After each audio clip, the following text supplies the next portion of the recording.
Hello बच्चों, let's read the question. What is the question? The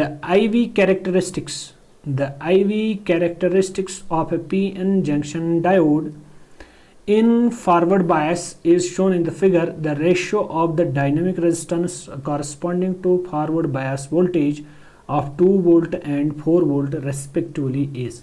तो हमारे पास दिया गया है एक PN जंक्शन डायोड जो कि फॉरवर्ड बायसिंग में कनेक्टेड है.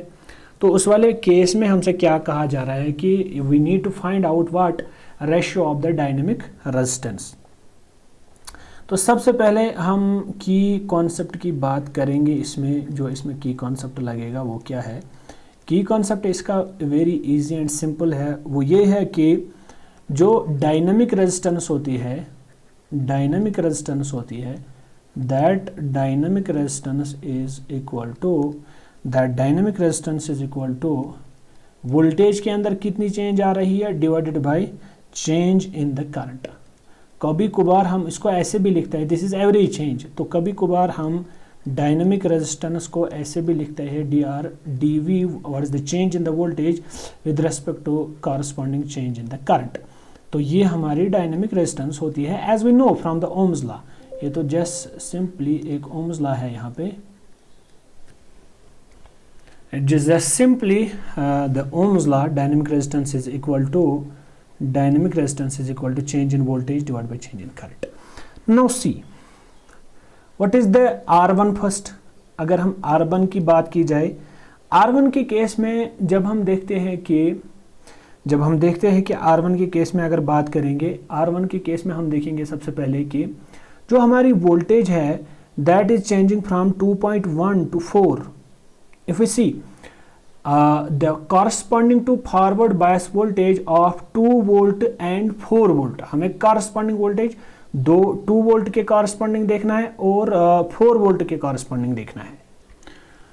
Okay, this R1 will be equal to, if we see the change in the voltage 2.1 के corresponding अगर हम voltage की बात करेंगे, 2.1 is the voltage. अगर हम इसके corresponding current की बात करेंगे वो तो 10 आता है हमारा, और 2 के कॉरस्पॉन्डिंग जो हमारी करंट आती है that is 5. So therefore if we check the coordinates of this point and the coordinates of this point we can get the answer here. तो सबसे पहले हम क्या करेंगे, चूंकि ये बोल रहा है कि forward bias voltage of 2 volt and 4 volt, हम 2 के कॉरस्पॉन्डिंग देखेंगे. अगर 2 से आगे जाएंगे 2.1, दिस इज आवर वोल्टेज. सो हमने यहाँ पे डायनेमिक रेजिस्टेंस लिखा है, वोल्टेज के अंदर कितनी चेंज हो गई. तो हम लिखेंगे 2.1 वोल्टेज माइनस, चूंकि चेंज यही है, ये हमने 2 के कॉरस्पॉन्डिंग 2 के रेफरेंस में देखा है, दिस इज ओरिजिनल वैल्यू 2. अगर अब हम देखेंगे 2.1 के कॉरस्पॉन्डिंग जो मेरी करंट का वैल्यू है दैट इज 10 मिली एम्पियर, और 2 के कॉरस्पॉन्डिंग जो मेरी करंट का वैल्यू है that is 5 milliampere. Here you can write the answer. Here can write the answer 2.1 minus 2. You can write the answer here. This will be 0.1 upon 10 minus 5 is 5.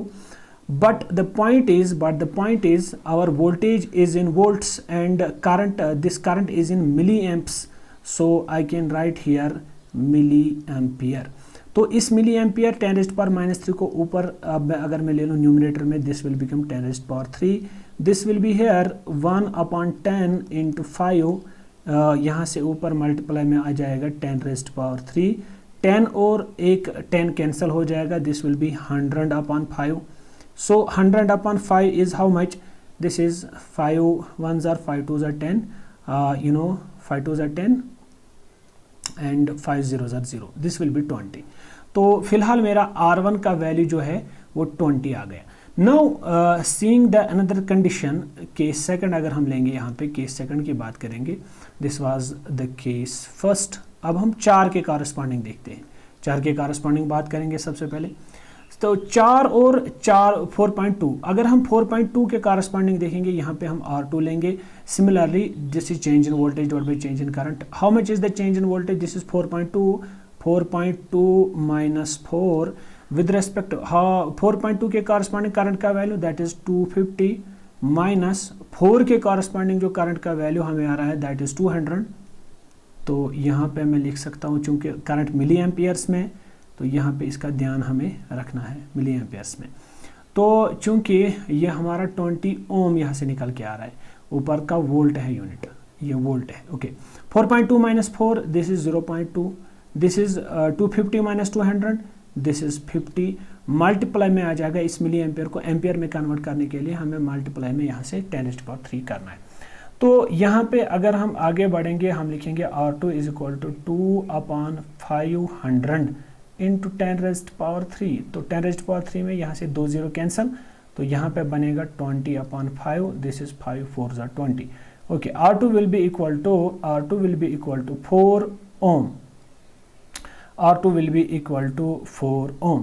Therefore, if we check the ratio R1 upon R2 का ratio अगर हम देखेंगे यहाँ पे जो कह रहा है हमसे कि the ratio of the dynamic resistance corresponding to forward voltage of 2 volt and 4 volt will be, how much is R1? R1 is 20.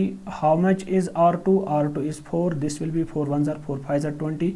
So the ratio will be 5/1. Therefore, I can write the answer here. R1 is to R2 will be equal to 5 is to 1. Hope you got the answer of this question. Thank you.